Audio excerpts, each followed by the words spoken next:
Introduction: A battle won by deception. In the annals of history, battles have been won through superior tactics, numbers, or weaponry, but few stand out as much as the Battle of Pelusium, 525 BCE, where psychological warfare played a decisive role. This battle, fought between the Achaemenid Persian Empire under King Cambyses II and the Egyptian kingdom led by Pharaoh Psamtik III, was the first major clash between Persia and Egypt. What makes this battle unique is how Cambyses II used an ingenious and unconventional strategy, leveraging Egypt's own religious beliefs against them to claim victory with minimal resistance. Prelude to War: The Persian Expansion. By the 6th century BCE, the Persian Empire was rapidly expanding under Cyrus the Great and, later, his son Cambyses II. After securing dominance over much of the Near East, Cambyses turned his sights toward Egypt, the last significant power in the region that had remained free of Persian rule. Egypt had long been a formidable force, with its vast wealth, advanced military, and a deeply ingrained religious culture. However, its internal strife and reliance on Greek mercenaries made it vulnerable.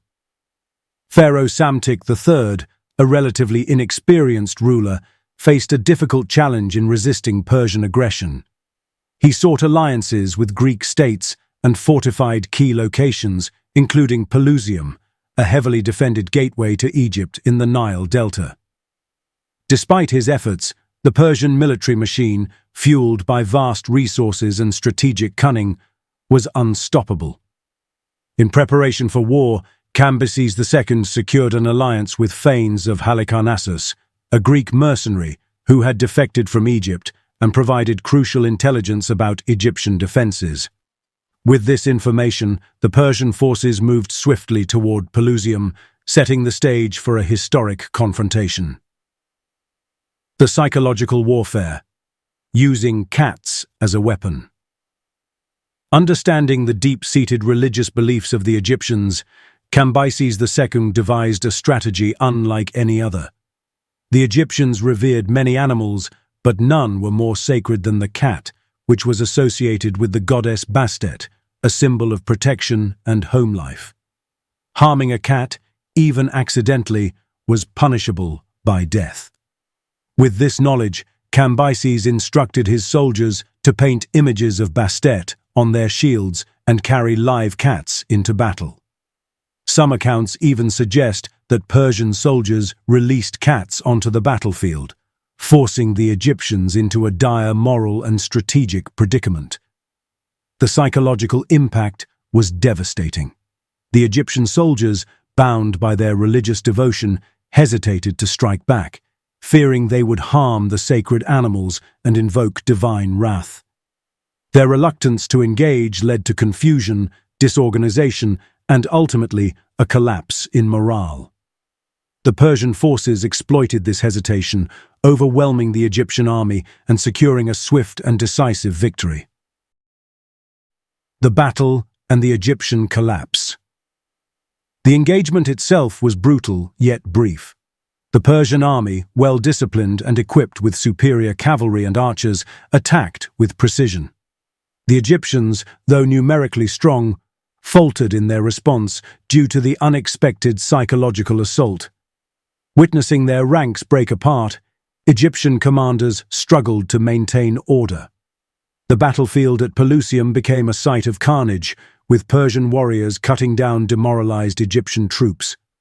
Persian archers rained arrows upon the defenders, while cavalry units flanked and encircled Egyptian positions. The lack of a unified counter-offensive doomed the Egyptian forces, and by the end of the battle, thousands lay dead. Historical sources suggest that the bones of the fallen were still visible centuries later, serving as a haunting reminder of Egypt's devastating loss. This crushing defeat marked the beginning of a new era, one in which the mighty Egyptian kingdom would fall under foreign rule. The aftermath: the fall of Egypt. With the defeat at Pelusium, Psamtik III retreated to Memphis, but the Persians pursued him relentlessly. Within weeks, Egypt's capital fell, and the pharaoh was captured. Cambyses II seized control of Egypt, marking the beginning of Persian rule over the land, an occupation that would last for more than a century. Psamtik III was initially spared but later executed after attempting to incite rebellion. Cambyses II, despite his military cunning, proved to be a harsh ruler, and his reign over Egypt was marked by tension and resistance from the native population. The Persian victory at Pelusium solidified their dominance, but it also sowed the seeds of unrest, as the Egyptians never fully accepted Persian rule. The conquest of Egypt was a major milestone in Persian history, allowing the empire to extend its reach into Africa and further consolidate its power. However, Persian rule was met with continuous uprisings, and Egypt would change hands multiple times in the centuries to follow. Legacy, a testament to the power of psychological warfare. The Battle of Pelusium remains one of the most fascinating examples of psychological warfare in military history.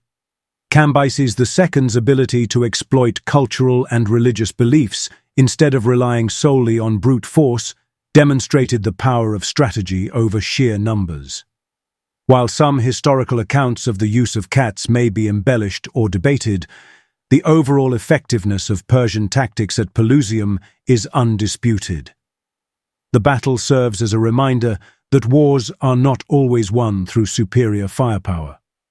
Sometimes, the mind is the most powerful weapon of all. Even today, the events at Pelusium are studied in military strategy as an example of how understanding an enemy's psychology can be just as important as battlefield tactics. The Persian victory at Pelusium was not just a military conquest, it was a masterstroke of manipulation, deception, and strategic brilliance. The battle's legacy continues to spark discussions on the ethical dimensions of warfare, showing that in history, as in life, knowledge and cunning often triumph over brute force. Pelusium was not just a conflict between armies, it was a clash of civilizations, belief systems, and, ultimately, the power of perception over reality.